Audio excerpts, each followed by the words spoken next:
ናብዛ ነቢያችን ዓለይሂ ሰላቱ ወሰላም ጀናዛ ሲያልፍ አዩና ተከትሏቸው ሄዱና ከቀብሩ ጫፍ ላይ ሆነው ጺማቸው እስኪበሰብስ ድረስ አለቀሱ። መሬቱም እስኪርስ ድረስ አነቡ። ከዚያም እንዲህ አለው፣ ለእንዲህ አይነቱ ተዘጋጁ። የቀብር ጽልመት ገንዘብ አያበራውም። የመጥፎ ጓደኞች መቀማመጥ አይጠቅመውም። ቀብር የሚበራው በመልካም ሥራዎችህ ነው። ቀብርህ ብቻም ሳይሆን በቂያማ ቀን ብርሃን ይሆኑልሃል። ሞት ሩቅ ነው አትበል፣ ገና ነኝ አትበል፣ ወጣት ነኝ አትበል። ስንቱ ሃያ ሳይገባ ሩሑ የተነጠቃለ። ስንቱ የምናውቀው ሰው አለ በሰላም አንግቶ ሳያመሽ የሞተ። ስንቱ ሽክ ብሎ ከቤት ወጥቶ ባላሰበው መልኩ ድንገት ታሞ ሆስፒታል ገብቶ እዛው የቀራ። ስንቱ ጀናዛ ላይ ሊሰግድ መስጊድ ገብቶ እዛው አጀሉ ደርሶ ተሰግዶበት እሱም ጀናዛ ሆኖ የወጣ ስንት አለ መሰላችሁ። ይህ ድንገተኛ ሞት በዝቷል በዘመናችን። ነቢዩም ዓለይሂ ሰላቱ ወሰላም ባልደረቦቹን ሲመክሩ ጥፍጥናን ቆራጭ የሆነውን ሞት አብዝታችሁ አስታውሱ እያሉ ይመክሩ ነበር። ሰባተኛው ኢማንን ከሚያጠነክሩ ነገሮች ጀናዛን ማጠብና መከፈን። አንድ ቀን እስቲ ሞክረው፣ ወይንም ሲታጠብ ገብተህ ይህ ፊት ለፊትህ የምትመለከተው ጀናዛ አንድ ቀን እኮ ከአንተ በበለጠ ፈጣን የነበረ ሰው የነበረ ሊሆን ይችላል። ከአንተም የተሻለ የነበረ ሰው ሊሆን ይችላል። በገንዘብም ሆነ በእውቀት ዛሬ የማይንቀሳቀስ ሬሳ ሆኗል። ትናንት ይሮጥ የነበረው ዛሬ አንተ ገለባብጠህ እያጠብከው ነው። ሩሑ ወጣች፣ መንቀሳቀስ አይችልም። አላህም ስብሓንሁ ወተዓላ ያውቃል ሩሑ ጀነት ትሁን ጀሃነም። አሁን ራስህን በሱ ቦታ አድርገህ አስብ። መልካምም ክፉም ሥራዎች አሉ። ነገር ግን ያኔ ምን ነው መልካም ሥራዎቼን አብዝቼ ክፉ ሥራዎቼን በተውኳቸው ኑሮ እያልክ ትመኛለህ። አላህ መጨረሻችንን ብቻ ያሳምርልን። ስምንተኛው ኢማንን ከሚያጠነክሩ ነገሮች ቀብርን መዘየር ነው። ጀናዛን ለመቅበር ስንሄድ እንደ መዘየር ቢቆጠርም ነገር ግን ሥራዬ ብለን ለዚያራ እንሄድ። አንዳንዶቻችን በአዱንያ ከመጠመዳችን ወላሂ የተነሳ የወላጆቻችን ቀብር የት እንዳለም አናውቅም።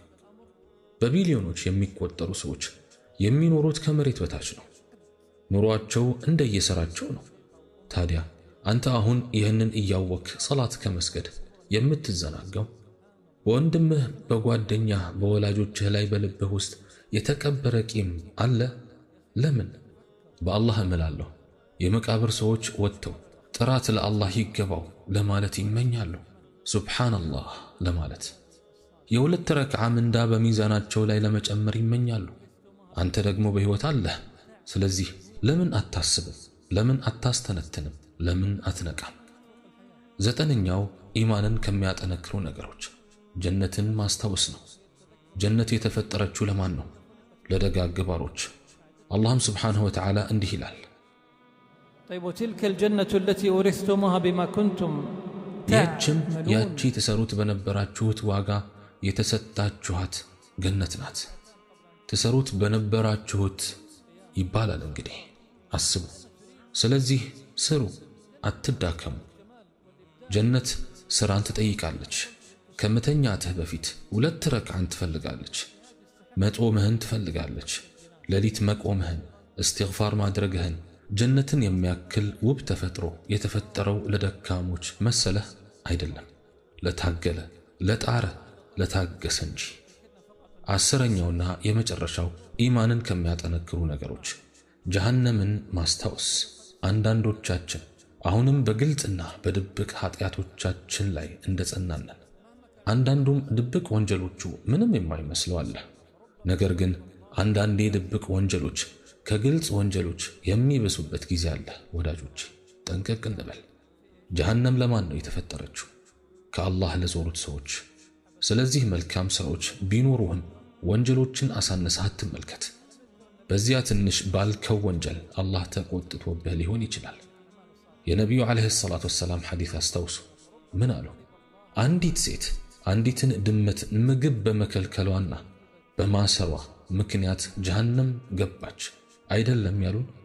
እንዲሁም እነኛ 3ቱ ሰዎች አንደኛው በሐሜት፣ ሁለተኛው ነገር በመዋሰድና ሶስተኛው ከሽንቱ ባለመጸዳዳቱ ምክንያት ቀብራቸው ውስጥ ስለሚቀጡት ሰዎች ነቢያችን አለይሂ ሰላቱ ወሰላም የነገሩንን ሐዲስ አንማርበትምን? ስለዚህ ወደ ጀሃነም ሊወስደን የሚችል ሥራ ካለ ዛሬውኑ እንተው።